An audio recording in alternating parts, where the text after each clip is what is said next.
व्हिएतनामच्या उत्तरेकडील भागाला प्रचंड शक्तिशाली अशा यागी चक्रीवादळाचा तडाखा बसला आहे। चक्रीवादळामुळे व्हिएतनाममध्ये 14 जणांचा मृत्यू झाला असून शेकडो लोक जखमी झाले आहेत।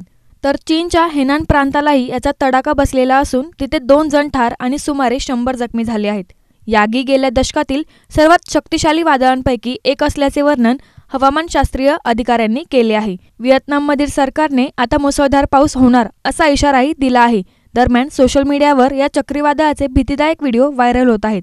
वादळाच्या तडाख्याने इमारती कोसळत आहेत, घरांच्या खिडक्या उडत आहेत आणि झाडे उन्मळून पडत आहेत। यागी चक्रीवादळामुळे व्हिएतनामच्या उत्तरेकडील वीज घालवण्यात आली असून यामुळे 3 दशलक्ष लोक अंधारात आहेत। वादळामुळे 1,16,192 हेक्टर जमिनीवरील पीक वाया गेले आहे।